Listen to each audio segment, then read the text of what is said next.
ndabaramukije mwese bakunzi b'ikiganiro haracariho ibyizigiro. Amahoro y'umwami wacu Yesu nakomeze kubana namwe kandi izere ko muguye neza cyane. Tugiye gusangira ijambo ry'Imana dusoma mu gitabo cya Yosuwa cyawo cya mbere, turasoma umurongo wa 7 n'uwa 8. Aravuga ngo mugabo shikama ushire amanga cyane kugira ngo witondere ibyo byagezwe byose bivuga, ubishitse ibyo Mose umusabyi wanje yakugeze. Ntuzutambamire iburyo cyangwa ibumoso kugira ngo ugire ukuboko kwiza aho uzajya hose. Biri muri ico gitabo cy'ibyagezwe ntuzubikure mu kanwa kawe, ariko uze wame ubirimbura ku murango no mwijoro kugira ngo ubone kwitondera ibyanditswemo byose. Niho ibyawe bizogenda neza ukagira amahirwe. Turafise teme cyane ijambo ry'umutwe twatangiye ku munsi w'ejo muri video y'ubushize, ni gute naheba ibintu byananiye. Ni gute naheba ibintu byananiye. Nababwiye nta kintu na kimwe kidashoboka, ikintu cyose kirashoboka ko umuntu yagiheba, kandi biratubwiye ngo byose ndavyemererwa ariko si byose bingirira ikimazi. Nubwo byose uvyemererwa ariko si byose bikugirira ikimazi. Ni byiza rero gukora ibintu bigufitiye ikimazi gusumba gukora ibintu bitakugirira ikimazi. Paul aravuga ngo byose ndavyemererwa ariko sinzaganzwa n'ikintu na kimwe. Nukwiriye rero kuganzwa n'iyo ngeso runaka, n'ico kintu runaka. Birashoboka ko icyo kintu wagiheba kandi kigatandukana nayo burundu. Birashoboka ko icyo kintu, iyo ngeso watandukana nayo nisubire kongera kuganza ubuzima bwawe. Ikintu cya mbere twarakivuze ku munsi w'ejo muri video yashize, twavuze ko icya mbere wakora ari ugusenga. Gusenga ni kimwe mu bintu bishobora gufasha gutandukana n'ingeso iyo ari yo yose. Amasengesho arahindura, amasengesho ararema, amasengesho yagiye azura n'abantu bapfuye akabasubizamo ubuzima. Amasengesho yagiye ahindura abantu bari baratawe, bari barahebwe, ariko amasengesho akabahindura. Hari abantu barabarozi bisha abantu batari bake, ariko biciye mu gusenga abo bantu barahindutse no munsi n'abakozi b'Imana. Hari abantu barabicanye, turebye muri Bibiliya ari witwa Sawuli, ariko biciye mu gusenga we yarahindutse aba umukozi w'Imana. Amasengesho nta kintu na kimwe adahindura. Nimba hari ibintu wakoze ibishoboka kugira ngo utandukane nabyo, warafashe ingingo no munsi ati sinzosubira, birangira wasubiriye. Warahebye ibi n'ibi birangira wabisubiriye, ariko nazanye ikintu cya mbere wakora nuko wasenga. Amasengesho nta kintu yananiwe, amasengesho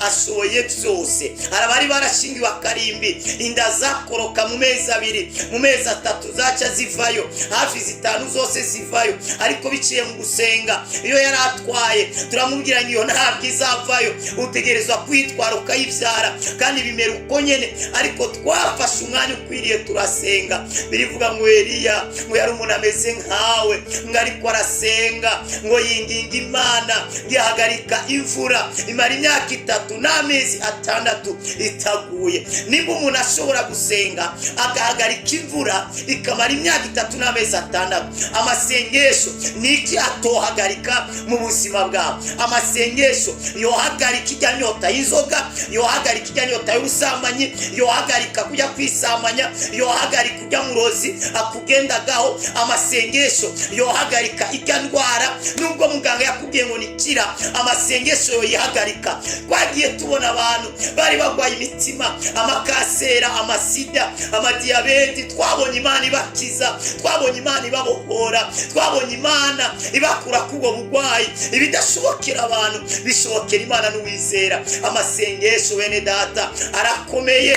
Amasengesho asenyura ibihome bikomeye. Amasengesho yagiye ahindura abantu bari baratawe, bari nyuma y'abandi, batagiraga ibyizigiro, ariko amasengesho akabaremera ibindi byizigiro. Halebosibakaya, uzahebe ibindi, ntuzahebe gusenga. Ntuzaruhe no gusenga, uzaruhe no kurya, uruhe no kwambara, uruhe no kwisiga, ariko ntuzaruhe no gusenga. Amasengesho azahindura ubuzima bwawe. Hari abantu bibaza yuko umuntu akeneye amasengesho ko ari umukene gusa.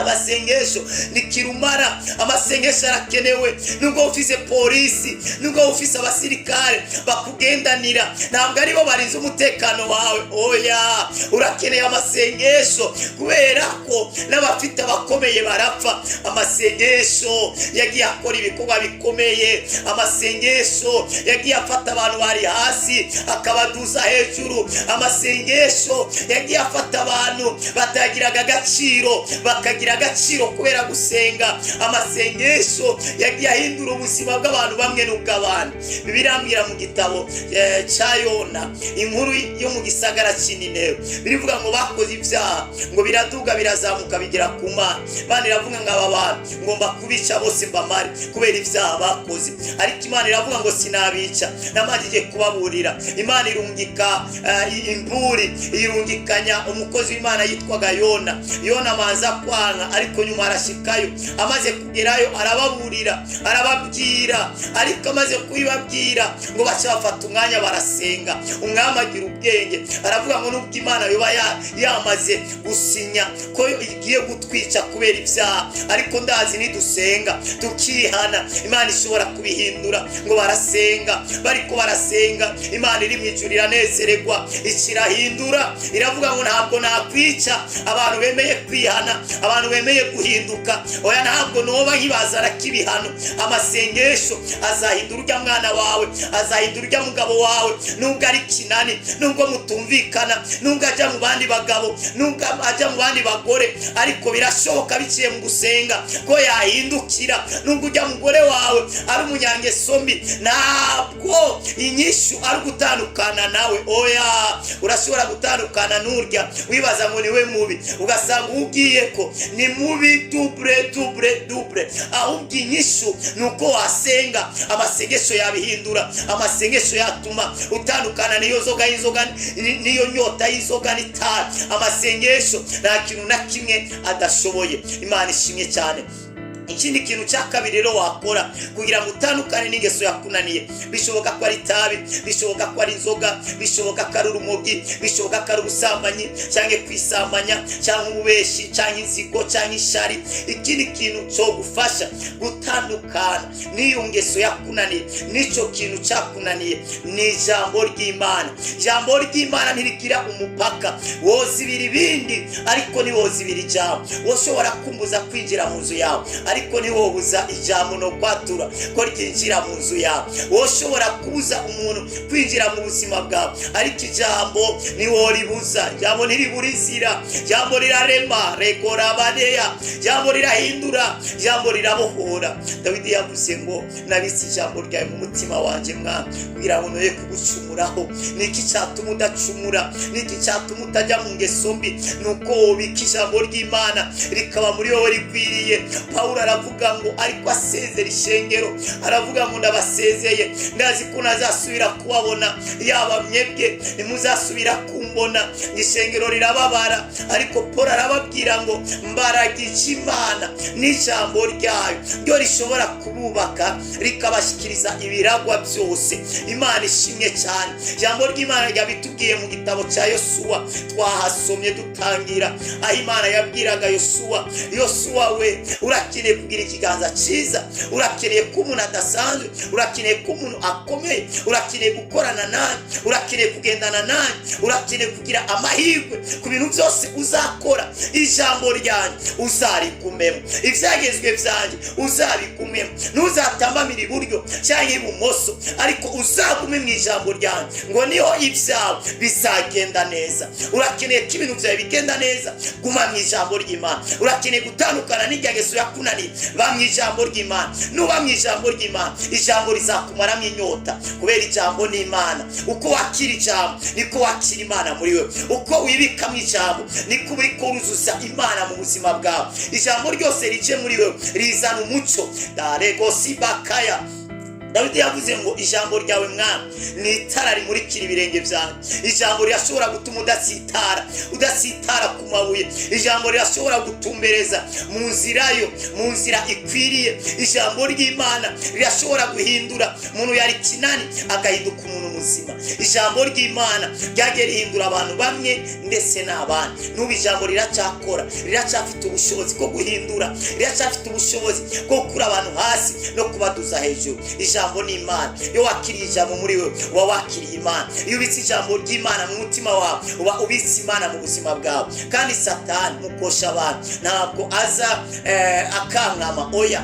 azana verse, azana ijambo. Nkuko Yesu nawe hariya igihe Satani amwataka, Satani yazanye ijambo ryanditse mu bitabo by'ivyagezwe, ryanditse muri Bibiliya, maze Yesu nawe azana ijambo. Umukristo atagira ijambo biroroshe gutsitara, biroroshe gusubira inyuma.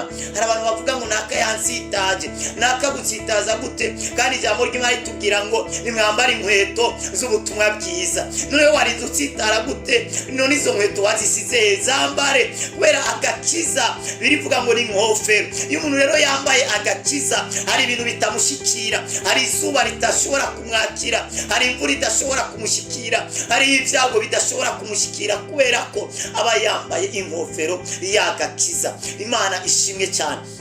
Urakeneye gutandukana n'iyo ngeso, ba mu ijambo ry'Imana. Ijambo ry'Imana ni rizima, ijambo ry'Imana rirarema, ijambo ry'Imana rirahindura, ijambo ry'Imana rirabohora. Uko urya ijambo ry'Imana, uko wumva ijambo ry'Imana, uko wakira ijambo ry'Imana, uko rigwira muri wowe ijambo ry'Imana, uzisanga ingeso zakunaniye warazihebye, waramaze gutandukana nazo. Kubera ijambo ry'Imana rizagufasha gutandukana n'ingeso iyo ari yo yose. Ijambo ry'Imana rizagufasha gutandukana n'ikintu cyose cyakunaniye guheba. Soma ijambo ry'Imana, umviriza ijambo ry'Imana. Ba mu makoraniro benshi mu mashengero, hageze umwanya w'ijambo muca muryama, abandi muca muja mu matelefone yanyu, abandi nabo iyo bagomba gusinzira ngo baca basoma Bibiliya. Bibiliya rero yahindutse bya binini bisinziriza. Bibiliya yahindutse urumogi, abantu bamwe bagaca basinzira. No, ijya ni daimoni idashaka ko wumva ijambo ry'Imana. Kubera ijambo ry'Imana rishobora gukiza ubuzima bwawe, ijambo ry'Imana rishobora gukubaka, ijambo ry'Imana rishobora kuguhindura. Niba hari ibintu byagusenyuye, nta kindi cyakubaka atari ijambo ry'Imana. Niba hari ibintu byakunaniye guheba, nta kindi cyabigufasha atari ijambo ry'Imana. Bamwe ijambo ry'Imana, ijambo ry'Imana rigwire muri wewe. Nukwiriye kumara umunsi udasoma ijambo ry'Imana, nukwiriye kumara umunsi utumvirije audio, utarebye video y'ubutumwa bwiza. Kubera ijambo ry'Imana uko rigwira muri wewe niko ubumana bugwira muri wewe. Uko ubumana bugwira muri wewe niko Satani agenda ava mu buzima bwawe. Uko Imana igwira muri wewe niko Satani agenda asubira inyuma. Uko Imana igwira, kubera Imana ni ijambo, uko ijambo rigwira muri wewe niko Satani agenda asubira inyuma, niko umwijima ugenda usubira inyuma. Iyo winjiye mu nzu ntabwo wirukana umwijima mu gihe ari mu ijoro, ahubwo umwijima usanzwe uhari. Icyo ukora ni iki? Watsitara hama wa mwijima ugahita ugenda.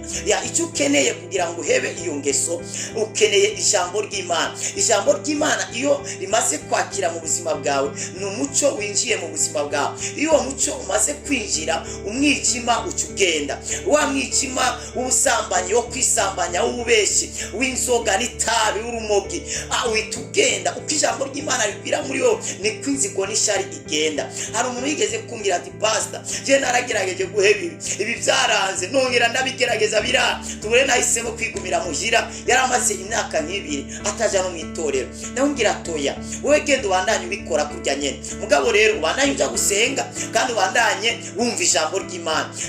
Nusubire no kuvyaturira abapasiteri ugenda uvuga ngo naguye muri ibi nakoze ibi. Atoya, njewe mbaye wa nyuma uvyaturiye. Ntuzasubire no kugira no kwiyagiriza no, we bandanye usenga. Paul niwe yavuze ngo nkiri umwana niyumvira Rwana, kandi ngo ndashaka gukora ibyiza ibi bikanyitangira imbere. Ariko Pawulo abandanya agira ngabandanya asenga, abandanya mu ijambo, agera igihe rero ava mu by'ubwana arakura. Ndamubwira ati bandanye usenga, bandanye usoma ijambo ry'Imana, ntusubire kwiyagiriza ntusubire kumva umengo ukwifatira ingingo ndabihebye.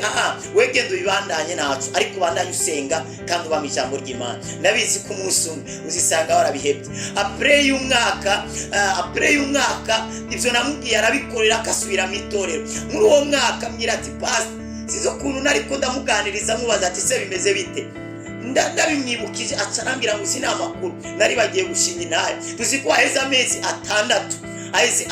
atandatu vya bintu byose ntakibikora, bimwe nakoraga byose by'ibitera soni byose byaramvuye. Wa mwanya namara ni mu maprono, wa mwanya namara ni kwisama, yari gukora ibintu biteye isoni, ndi mu kabare, tubunda wimarira nibereye mu ijambo, ubunda umara niko ndasenga. Numbaza ivyo ndari nigiye niko senga nibaza ati ngira senge umunota umwe cyangwa iminota 5 cengene, nisanga nasenze iminota 30. Nshuti yanyu ikuranyumva, ijambo ry'Imana risahindura ubuzima bwawe. Ijambo ry'Imana risagukura hasi rigushire hejuru. Bamwe ijambo ry'Imana mwarahizagiwe cyane. Tugiye gusenga Imana, turacyakomeje ni gute naheba ibintu byananiye. Icya mbere ni gusenga, icya kabiri ni kuba mu ijambo ry'Imana. Data mu izina rya Yesu, ndasengeye uno mwene data mwami Imana. Birashoboka ko hari ingeso yamunaniye guheba, kandi ingeso zose zifite amazina, ariko twahawe izina ari hejuru y'andi mazina. Iryo zina rivuzwe indimi zose, ibintu byose birapfukama. Rikora amasupra riganoske. Ndafukamishije ino ngeso yabase uyu mwene data, ndafukamishije ino ngeso yamugize umuja. Were ino saha iramurekuye mu izina rya Yesu Kristo. Yakira inyota y'ijambo, yakira inyota yo gusenga, ivyamunaniye guheba arabihevye mu izina ry'umwami wacu Yesu Kristo. Amen. Mwarahizagiwe cyane. Wibuke gukora sabone, wibuke kugira partage. Nimba ufise ikibazo urashobora kucyandika muri commentaire, cyangwa ukatwandikira ukeneye amasengesho cyangwa ari ikibazo wagize. WhatsApp yacu ni +257 65 986 540. Mwarahizagiwe cyane.